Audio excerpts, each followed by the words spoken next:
Évidemment, il faut qu'on en parle, c'est dans la presse depuis plusieurs heures, et il y a cette étude de l'OCDE voilà, qui vient nous rappeler qu'avant on était vice-champion du monde et que maintenant on est champion du monde. Ouais, cocorico, champion du monde. Voilà, on en parle sérieusement de la pression fiscale. C'est l'étude donc une fois de l'OCDE qui vient nous le rappeler. On en parle avec vous, Laurent. Bonjour. Bonjour David. Laurent Grassin, journaliste Boursorama, en pleine fronde des Gilets jaunes. Ça arrête tout ça comme un petit feu sur la soupe. Hein. Oui, puis aussi ça vient quand même donner de l'eau au moulin aux personnes qui expliquent qu'effectivement ils ont l'impression d'être assaillis par les taxes. Effectivement, il y a deux enquêtes de l'OCDE qui sont tombées cette semaine.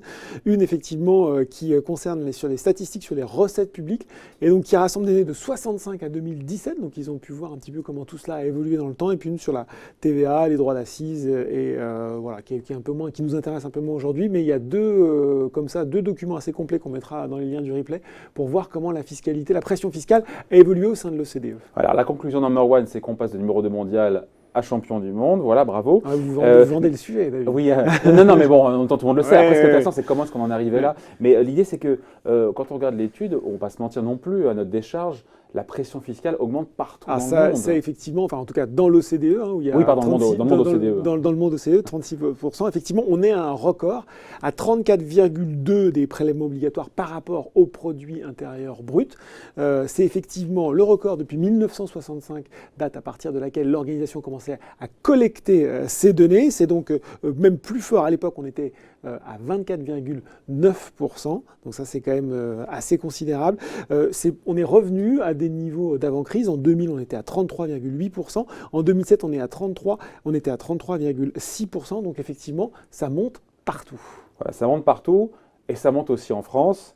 Et c'est là où effectivement on est sur le podium. Alors voilà, quand on rentre dans le détail, on voit effectivement qu'il y a 22% de pays qui subissent aujourd'hui une pression élevée, fiscale, plus élevée aujourd'hui qu'en 2017. Il y a notamment la Grèce qui a augmenté de 8,2 points. C'était la plus forte progression à 39,4%.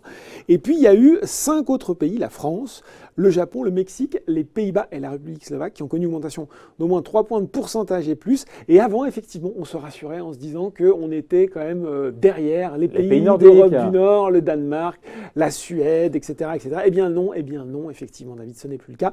Désormais, on est à 46,2% du PIB en France en 2017. Et le Danemark, qui effectivement a longtemps tenu la pole position, est redescendu, lui, parce qu'il a fait des efforts, alors que nous, on continue à progresser, à 46%.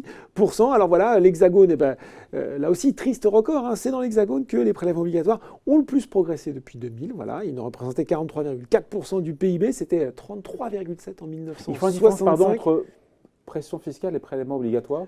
Non, c'est à peu près la même chose. C'est prélèvement obligatoire. On agrège toutes les différentes choses.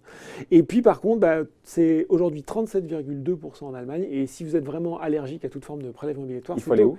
Mexique qu'il faut habiter avec 16,2%. Il y a d'autres problèmes là-bas. Mais c'est pas le sujet. Si on doit disséquer un peu tout ça, ce que vous avez fait. C'est rigolo parce que le président du Mexique a annoncé qu'il divisait son salaire par deux et qu'il vendait son avion. Ça peut nous donner un écho aussi en faveur de l'exemplarité des dirigeants.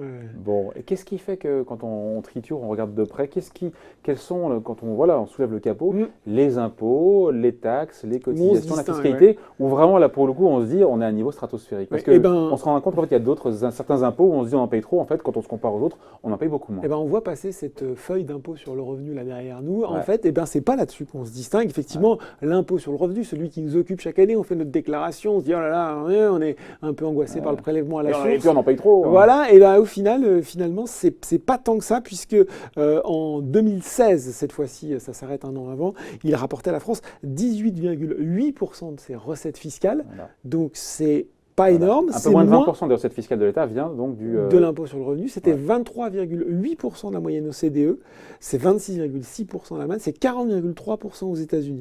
Donc c'est marrant, les Américains sont à un niveau de beaucoup deux fois plus élevé. Exactement. Les recettes fiscales pèsent 2 fois plus sur l'impôt sur le revenu, sur l'ensemble des recettes fiscales. Exactement. Et puis c'est pas non plus sur l'impôt sur les sociétés qu'il faut aller chercher, puisque c'est 4,5% des recettes fiscales en France contre 9% pour l'ensemble des pays de l'OCDE. Voilà. Non, mais rien que ça déjà, ça c'est une info parce que je pense que pas tout le monde ne le savait. L'impôt sur le revenu et l'impôt sur les sociétés pèsent beaucoup moins dans les recettes fiscales quand on se compare aux autres en France. Oui, Par contre, mais il y a un mais. alors, c'est pas non plus la TVA, parce que là aussi, souvent, elle est souvent pointée du doigt, mais il y a beaucoup de taux réduits, beaucoup d'exceptions, ce qui fait qu'en France, finalement, on rapporte 15,2% contre là aussi 20,2% en moyenne au niveau de l'OCDE. On est aussi un petit peu en dessous. Voilà, là on est largement au-dessus. Alors là, pas de surprise, voilà, ce sont les cotisations sociales. Là, c'est 36,8% des revenus fiscaux en France. On est bien au-dessus de l'OCDE, on est à 26%. Et puis, les impôts sur la propriété, 9,4% contre 5,7% sur la moyenne, plus tout ce qu'on ne voit pas, parce qu'en fait, c'est plus la sédimentation de tous les impôts et taxes variés qui nous propulsent, entre guillemets, en première position.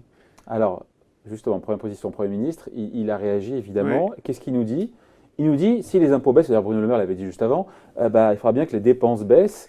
Et c'est là où on ne juge pas, mais dans les faits, on n'a pas vu grand-chose encore. Alors, non seulement on n'a pas vu grand-chose, et puis c'est un autre domaine dans lequel on est recordman, puisque 56% des dépenses publiques par rapport au PIB, c'est quand même le niveau qui nous place en tête des pays développés. Et puis effectivement, jusqu'à présent, c'était annoncé comme l'un des axes prioritaires du gouvernement, on n'a pas vu grand-chose. On se demande aussi maintenant, avec cette manifestation des Gilets jaunes, comment il va pouvoir procéder. On l'a vu, il y a eu le coup de rabot avec effectivement la revalorisation à hauteur de 0,3% de différentes prestations, que ce soit les prestations familiales, location, logement, etc. Retraite aussi. Retraite, bien en dessous de l'inflation qui est entre 1,5 et 1,6 attendue.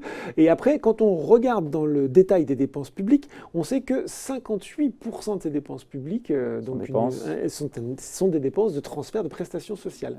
Et qu'en fait, les Gilets jaunes ont des propositions, supprimer le Sénat, baisser le salaire des ministres, etc. Les dépenses de fonctionnement de l'État, c'est 10% en fait, de la dépense publique. Donc vous pouvez, entre guillemets, il faut dire, couper les dépenses, couper les salaires des ministres, ça ne réglera pas notre problème.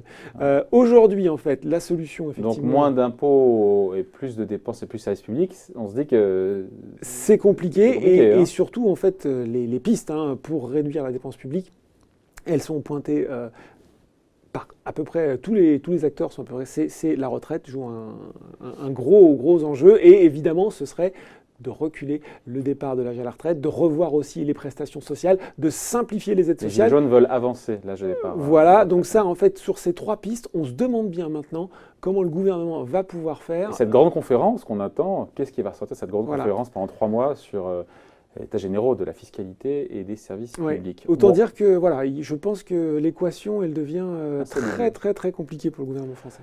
Voilà, donc voilà pour cette étude OCDE, triturée et regardée très près par Laurent Grassin. Et donc ce record, voilà, on y est, on est champion du monde donc de la pression fiscale. Juste, on va terminer quand même, il nous avait promis, Emmanuel Macron, de ramener la dépense publique de 55,1% du PIB à 51,8% en 2022. Ça, c'est un objectif qu'il s'est fixé. Ouais, on n'y est pas. Voilà. Pas pour l'instant. Merci Laurent, bonne journée. Merci.